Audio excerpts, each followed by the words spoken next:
Hey everybody, Horg'ahn here with another Star Trek First Edition video. It's First Edition Friday again. And we're going to have some fun today.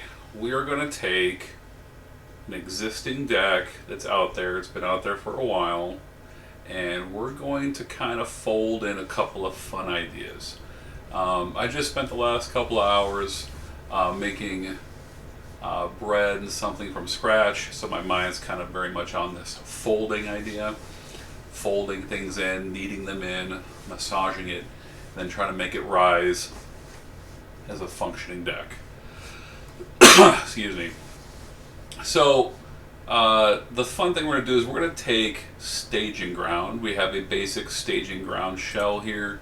We've got a Q's tent. We've got the first stable wormhole in order to get the Bajoran wormholes into play. That allows us to get Trust the Prophets, to get Celestial Temple as one of our card draws. We have New Arrivals, of course. New Arrivals is an absolute staple to go with Staging Ground. Since you don't get any free plays with Staging Ground, you could never break your New Arrivals, so it's a single card draw engine. And then we have our 6 sites for Deep Space Nine. We're going to see Deep Space Nine to characterize neutrino emissions, because we're going to self-seed an Orb of Wisdom here. The mission allows it. And so our plan is to solve characterized neutrino emissions first to acquire the Orb of Wisdom. The Orb of Wisdom will just help give us a better chance at getting through Diplomatic Conference by giving us that +3 integrity for dealing with things at planets. But also, late game, it just ends up being fun. You don't get the free play with it, but we're doing it just for the lulz, and basically the +3 integrity. This seed slot is very much just we're having fun. There's a lot of things you could put here in its place. I just felt like going with an Orb of Wisdom because I wanted to have fun seeding an orb artifact in space. So, by doing it this way, we're not blocking our ability to use the Science Lab to see dilemmas. We are also using Bajoran Resistance Cell as a card draw engine as well. We have 3 Cardassian icon missions here. We're only going to go grab Resistance Cell draws 3 times. That gets us 6 cards. That's probably plenty for what we want to do, because we're getting 3 card draws every turn otherwise. And so we're drawing like 6 cards on turn 1, 6 cards on turn 2, 6 cards on turn 3. And as you'll find out, I have rolled some other fun ideas into this deck to get some additional bonus card draws here and there.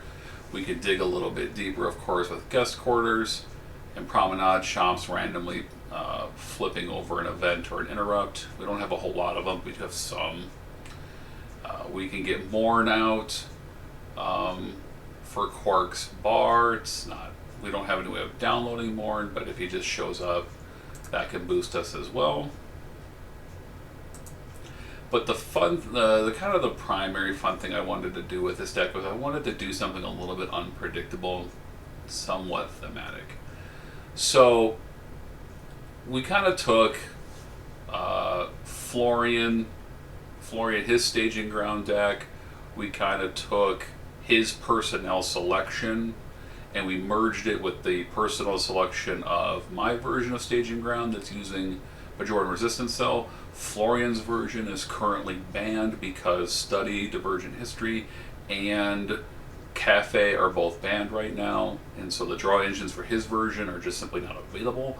So we're taking basically his premise of trying to solve Diplomatic Conference, we're merging it with the draw engines from my version, other people's versions of Staging Ground with Bajoran Resistance Cell and so forth. And then we're going to try to do Characterized Neutrino Emissions and Diplomatic Conference. That only gets us to 95, you say. Well, we have Lita in the deck with Dabo, of course, to get us around the corner. She only needs to Dabo successfully 1 time, and it's pretty much a guarantee. As long as you don't hit a ship, you're okay. But you got a very high probability. of being able to just hit on the first Dabo that you do. Lita can download via Quark's Bar or the Promenade shops, so you get her when you need her. What we really hope to do is have a ship and a Bajoran Resistance personnel in your opening hand. If you do that, you get going right away. If we don't get the second Bajoran Resistance personnel, we're not going to be drawing 6 cards a turn. We're going to be drawing 4 cards a turn until we find that second Resistance personnel. But we have, I think, 10 total in the deck. It's like 9 or 10. So we feel pretty good about it. Basically, I think the math is a 1 out of 6, 1 out of 7-ish probability on any random 7. So that's pretty good. But the other major fun thing we're doing is we're seeding Risa Shore Leave just for the lulz of it. You don't have to seed Risa Shore Leave, but it's just fun to do. Because what we are doing is we're going to try to trap our opponent with Horg'ahns. And then out of the deck, we have a couple of copies of Arandis that we can get out into play. If you really want to, you can just seed the Arandis instead of the Orb of Wisdom, so you don't have to draw the Arandis, but we have 2 copies in the deck, and then a couple of fish bowls that I didn't have any trouble getting her around turn 3, turn 4. For the most part, I mean, you go through about half the deck by the time you get to like turn 3, turn 4. You know, we want to hold our opponent down just a little bit, and then they solve, and then we start using their Horg'ahn for double turns. But how do we do that? How do we convince the opponent that we want them to attempt the planet missions where the Horg'ahns are? Well, it starts by having space combos be difficult 4-carders. So we kind of encourage our opponent to go to planets first by having their the 2 space missions closest to where we think they're going to start will be 4-carders that are difficult, and we'll kind of beat them down. We further encourage them by having one mission be a dead-end combo. And then we kind of assume that the opponent, the opponent has like 3 planets. A lot of decks will have 3 planets minimum now. At the 3rd planet, we just kind of guess what, we put this one at the planet that's kind of farthest away from where we think they're going to start. And we just kind of go ahead and put these not easy, but also not difficult dilemmas in front of the Horg'ahn. So if the opponent attempts the mission and they can't solve it, but they've revealed the Horg'ahn, they're going to be scared off and they're not going to do it. So how do we make them solve? Well, you do that by giving them a pair of dilemmas where, okay, here's a qualifier that you have to do something with, but then after you pass that qualifier, you've got nothing in your way, right? And most opponents, I can't imagine a single opponent especially being weary of like lack of preparation being a possibility and stuff. With only 1 dilemma remaining, like behind a god, you just send everybody, okay? So Ajolachu says, well, you don't get to just go through immediately. I'm going to pretend like I'm trying to stop you.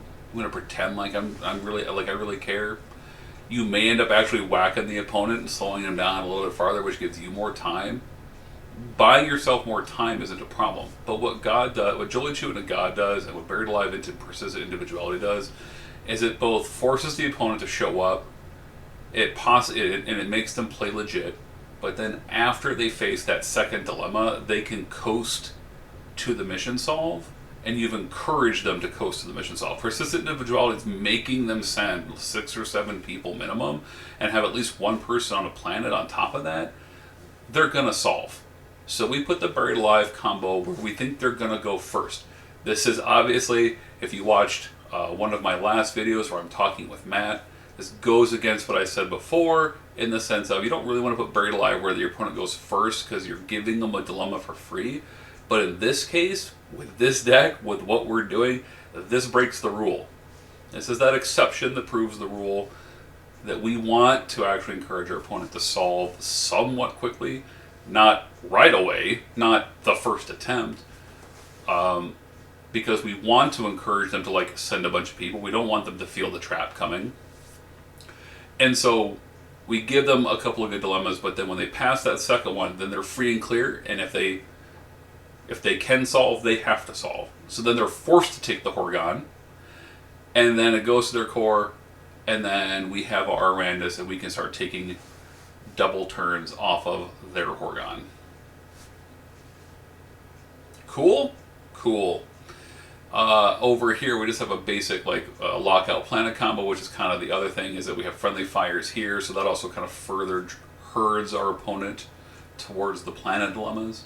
I've only organized these in this way. The way we have our mission set up in this deck with 4 Bajoran regions, and we start with the Bajoran wormhole in play, is that it's very easy for us to kind of be like, we're going to play on our side, you play on your side. And so, you know, we'll kind of stick this like towards the edge, and these two will go in the middle, and then these two go kind of in the middle-ish, and then this one kind of ends up out on the edge. But the dead end there will kind of slow them down and forces them out, so we're not too worried about any of this. Borg, it's a bit of a problem, but, you know, I mean, this combo doesn't really work against Borg. So if you see a Borg opponent with their mission set, then what you simply want to do is you want to pull a Horg'ahn out, use it for yourself, just stick the Horg'ahn at your diplomatic conference, and then you can just play a Horg'ahn straight up that way. Because the only way the Borg acquire artifacts is with a survey drone. And they never have a survey drone. So this doesn't work against Borg, but it will work pretty much against everybody else, assuming that your opponent's not a complete idiot and doesn't understand that they need to, like, you know, attempt with enough people to solve the mission. Okay, so that's that. That's the deck. That's more or less how you play it. Like I said, we got a flex spot here with Orb of Wisdom. You can do with it whatever you want. If you want one more dilemma, go for it. If there's something else you want to do, go for it. If you want to seed the Arandis instead, maybe even telegraphing it a little bit, you can do that, but you're telegraphing it, and we don't really want to telegraph it. So, yeah, that's the deck. We're just, again, just having some fun. Other than that, it's just kind of your basic grouping here. The fun thing that we are doing, this is kind of the last kind of rolled in, needed in fun thing that we're doing, is that we are playing with Mrs. O'Brien. May I draw a card for each youth personnel that enters play here once per game per affiliation. Well, Arandis is youth, so we actually have like a reason to play with Mrs. O'Brien, because when Arandis hits the table, she draws us a card. And then we have some other youth people on the deck. We also have Lita, who you absolutely have to get out at some point. We have Alexander Rozhenko for Klingons. We have Jake and Nog for Feds. And then we have Nagarin, also for Klingons. And then I think we had one more here somewhere. I'm not quite sure. Oh, yes, we do. I know who it is. Gotta go find him. Yes. Torias, a.k.a. Julian Bashir. This version. This version's not, like, downloadable in any way. Actually, yeah, I mean, if you wanted to play with the cargo bay, you'd then have access to Morn, and you'd have access to Torias, because he is a Julian Bashir version. So he does actually trigger group therapy. So, I mean, that's a possibility if that's what you want to do. But we do have group therapy to allow us to get Patrick and Serena. Oh, sorry, Patrick and Lauren. We're not playing with the full group. We're just playing with Patrick and Lauren. And the reason why is that they are the ones that have the card draws. So we have the Surprise Party and the Life Simple Pleasures as well. For card draws, we got the Dabos before. One of our espionages is here. We have some downloads off of things. People who download things. And then we have our 2 leadership personnel that we can download with the copies of going to the top. So, yeah. But, yeah. I hope you think that that's it's fun. I saw, you remember when Cake O'Brien came out long time ago, and it was like, eh. But hey, look at that! I found an excuse to play with her. So, doing fun things. So let's draw 7 and just kind of fishbowl. Well, what do you know? What do you know? Right off the go. So we got our resistance personnel, so we need to play him. We obviously want to play Mrs. O'Brien, and we want to play Arandis, and then we stick them on this ship. So that's our card play with Staging Ground. They enter play together, so Keiko O'Brien will see the Arandis as she enters, and that draws us a card. We can move Furel to the Promenade. We can move Mrs. O'Brien to the Promenade. We can put Arandis, I guess, on the Promenade as well. We will download, we'll use Defend Homeworld, and we will download our second Resistance personnel, which is Kira. She's also got the Orb icon for the Celestial Temple.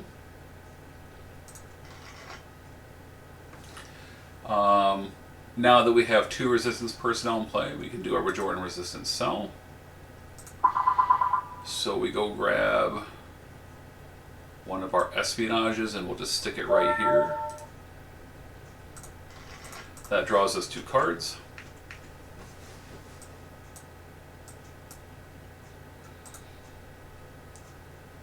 Okay, so we need command and staff. We have command and staff in order to fly the Zeppelite freighter with Arandis. We're just going to leave Keiko O'Brien behind, fly the Zeppelite freighter to here, and we just put Keiko O'Brien, we just put Kira Nerys into the Celestial Temple.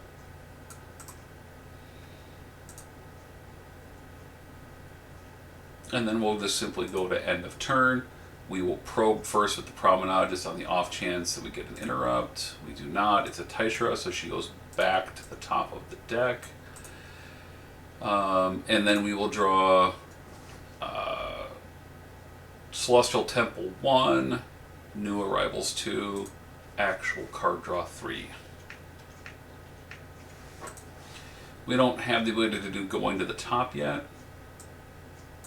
but we will next turn. Opponent will have their turn, they'll do some stuff. It's unlikely that they attempt or anything like that, so we go to our turn, and we can drop a B-type Warbird down with our Ruan. Let's go with the Tysra then as the other command star. And then we need a third different affiliation. So let's go with Borum.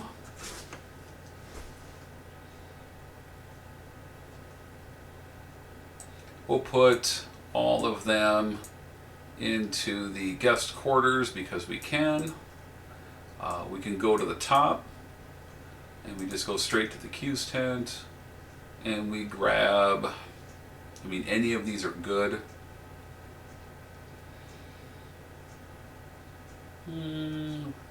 He's a Tel Shiar. No, he's not a Tel Shiar.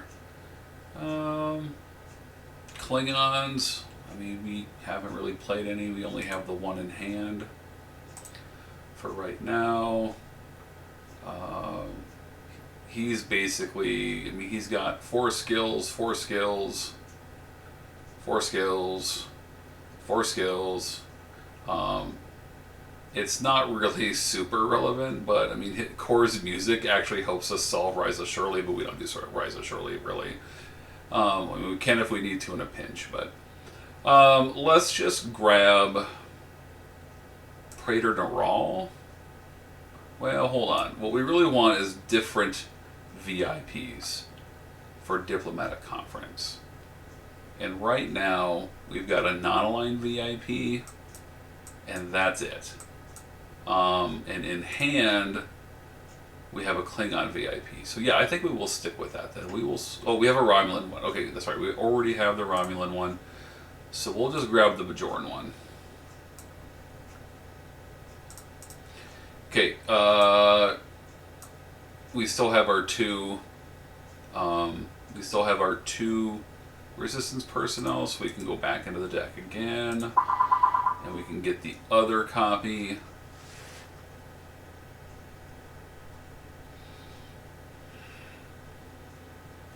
Oh, it was the next card. The other copy of Espionage, we'll just put it here. We'll draw our 2 cards. Cool, Morn.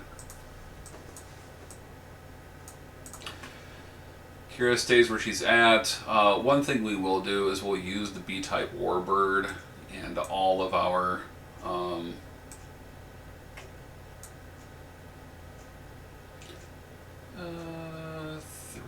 I mean, we need 2 command stars, 2 staff stars.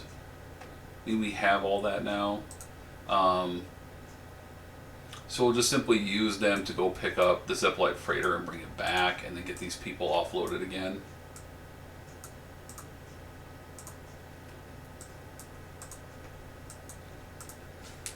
So now what we're going to do is we are going to, end of turn again, we are going to probe.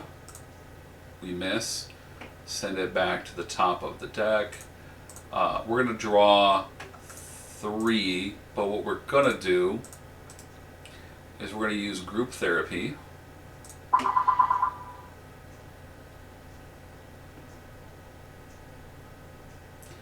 We're going to grab Jake and Nog for one of them. We're going to grab Lauren for another one of them. And we're doing this because we have ships in hand, so we're not worried about finding ships. It's another reason why we can get away with doing this. And we'll just grab Patrick as well. We're just going to get them out of the deck now.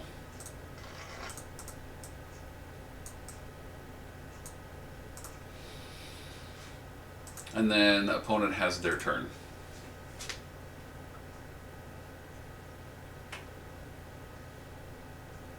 Reason why we can do this is these are all fed civilians with group therapy.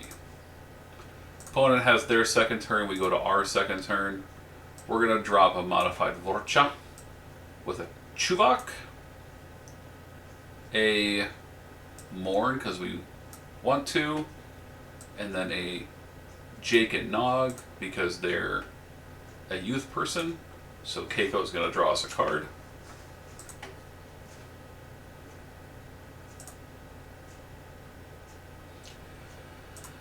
We have one last Espionage to go grab, and that's going to draw us 2 cards.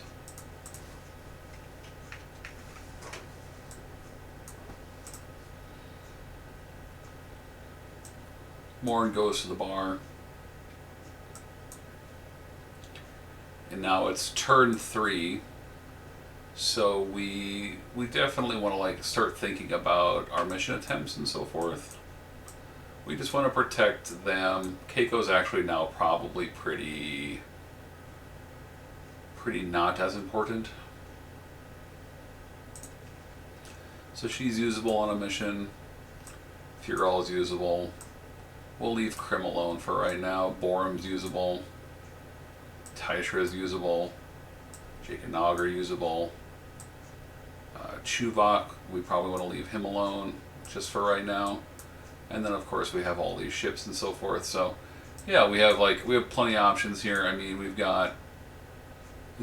as long as we don't get all of them killed, we're gonna be fine. And we even got Taishra as a backup here and stuff like that for the 4th one. So yeah, we have plenty of options here. We've got Sherrod in our hand. We have a Romulan and a Federation one in our hand. So we're not really worried. We could even send Ruan if we really wanted to. And again, I don't have any dilemmas that are set up here, but as long as we have a science to take a look, which Keiko is, she doesn't have to be science classification. It's another reason why we like Keiko. She has science. Keiko would be able to look to see what the first dilemma is so we know what we're up against, and that would give us a really good idea as to what we're facing. A rather classic combo is Arsenal divided into V'ger into something. So if we see an Arsenal divided, we're thinking it's either going to be V'ger or it's going to be the Cloud. And we really can't beat either of those things. And so if knowing that, we would just basically try to figure out, well, how are we going to get past it and and possibly beat it. I mean, we can possibly beat V'ger, but we're definitely not beating the Cloud, I don't think. So it kind of implies that we should, if that's the case, it implies that we should just probably wait so that we have the ability to cover both of it. There's no shame in waiting. Again, if our opponent attempts and gets through all this and then solves, then we're taking double turns.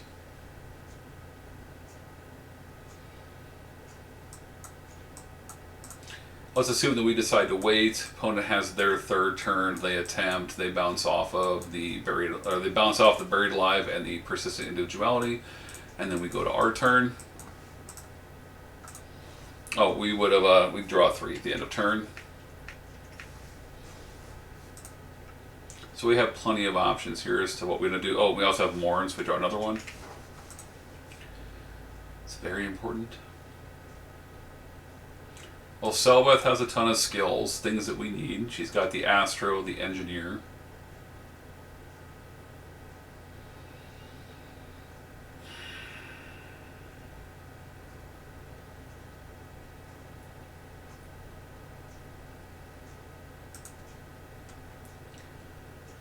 Diplomacy is a bit of a problem. I don't know that I've really seen any diplomacy. I think, doesn't Sherrod have it? Yeah, Sherrod has it, so we'd probably drop him down too.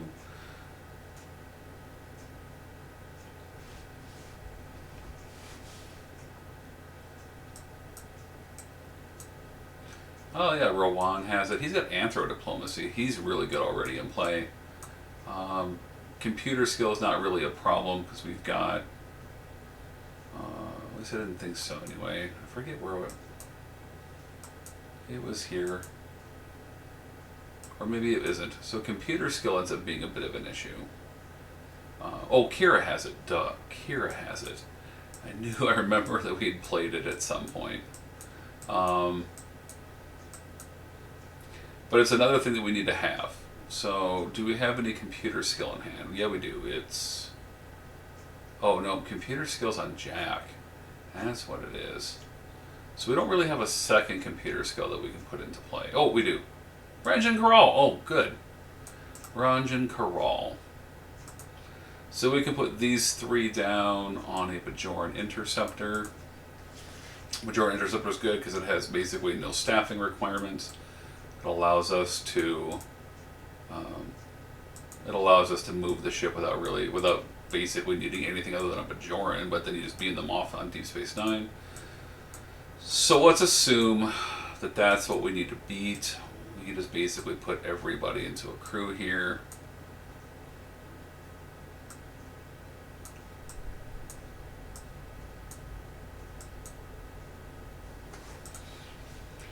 So we need to have integrity greater than 27. Let's assume that we're going to grab Kira Nerys.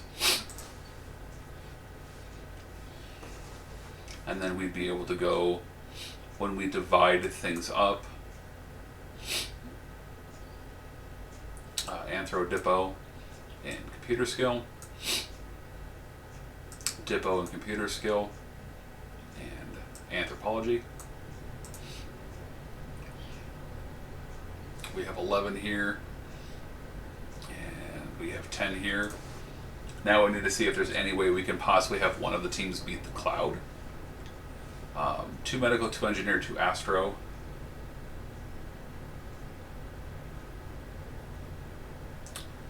That's going to be hard. I know Morin can provide us an engineer if we need it, but here's an engineer astro. And I don't know that we have any other astro. Yeah, we don't. We just simply don't. But at least we can beat V'ger, and that's the bigger problem.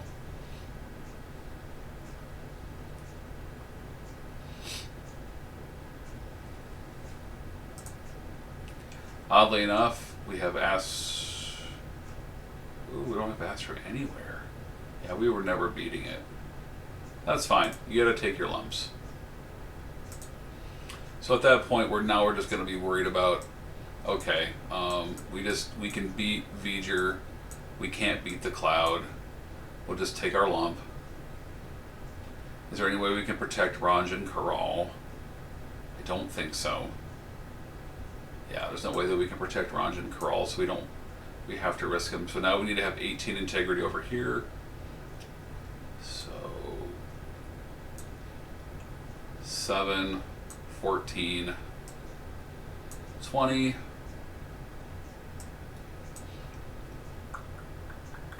11, 21, 29, 1, 2, 3, 4, 1, 2, 3, 4. We can leave them behind. And then we'd be able to attempt get through the arsenal divided, beat a V'ger, and then just face the last dilemma. And let's just assume, for all intents and purposes, it's a Ghost of Cyrus Ramsey. That's another popular wall, requires 3 medical classification or 3 transporter skill, which is not necessarily easy to come up with. And so, yeah, we don't have that. Like, we have 1 medical classification in play, period. And that is it.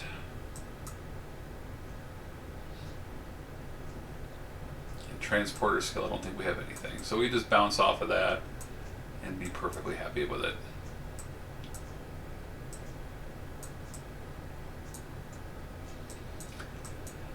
All right, we look at our hand. We do have a second medical that we have in hand.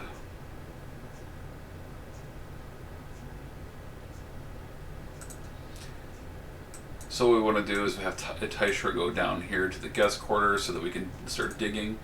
So end of turn, we would 4 card draws. We'd do the first one where we dig a little bit. She's medical, but she's not medical classification.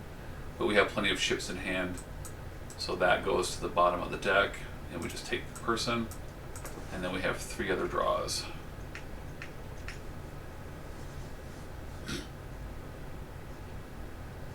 Well, we found a transporter skill.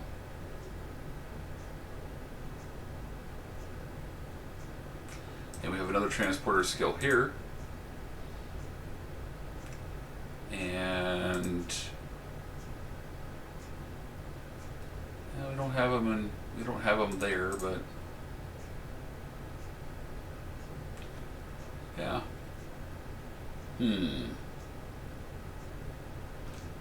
No medical classifications. We have 1 medical classification. So we basically are staring down the fact that we have 2 of the medical classifications and 2 of the transporter skill. Yeah.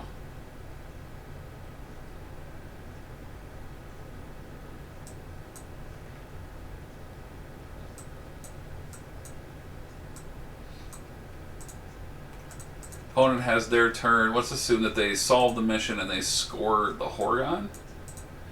And then they go off and they do something else and they stop. And then we now are basically taking double turns. Cool, right? Very cool. So, what we can then do is let's just play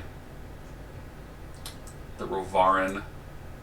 And let's just draw our transporter skill, our other transporter skill, and our medical classification down.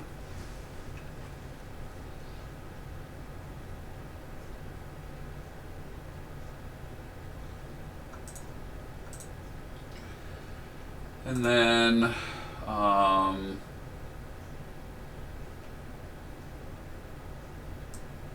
we can go to the top once we just move people around. I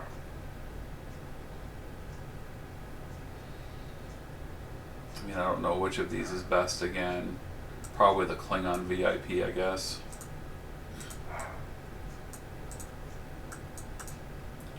And then what we'd be able to do is we'd be able to protect what we need to beat that and to solve the mission. And we'd have everybody else attempt diplomatic conference. And we would put Kira back in here because we just want to protect her for now. We protect Borum, of course.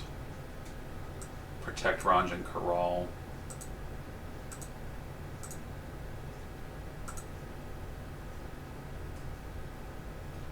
and then end of turn we'd draw 4, and we would just do the maneuver again, or we'd use the guest quarters. We'll just take, just take that ship, and then take 3 draws. And once again, we kind of get hose bagged because we don't find another medical classification, we don't find another transporter skill. So what we're going to do is we're going to see if we have it in any way. So we're just going to declare on our second turn of the double turn a download using a site. Well, we have it with Bamara, and we have it with Surmak Ren, but we can't get them into play. Transporter skill's tough.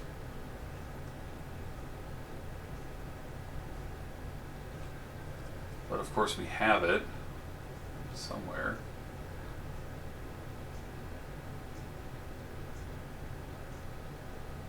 At least I thought we did. Oh yes, Alexander Roshenko. And also, yeah, of course, at the bottom of the deck. Oh, and Mark, all at the bottom of the deck. Cool, right? Super cool. I'm glad we're all in agreement. So we have to take a download. It can be a science classification. It can be a VIP who's Bajoran.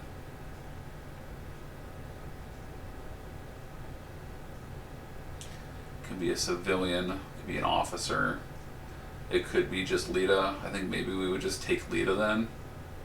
And of course our medical was like the next card draw, but whatever. So we take Lita just so we can move forward on Dabo.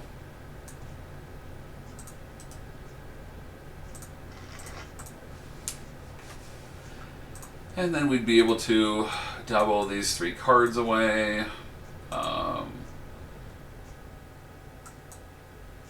Wait, Rebecca Sullivan? Medical? Medical.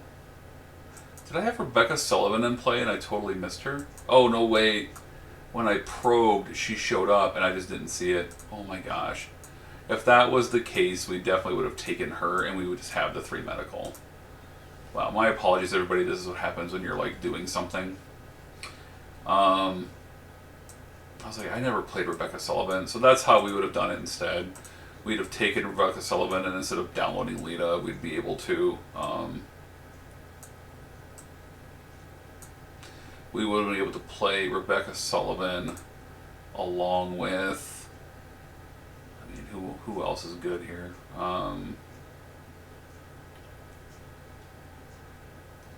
Trias, I guess, and no, we couldn't do Trias because he's not aligned with her. So we just probably do General Lar and Patrick because he has archaeology. And then we'd be able to pass and solve here. And then we hopefully would be able to get through most of what's left of Diplomatic Conference.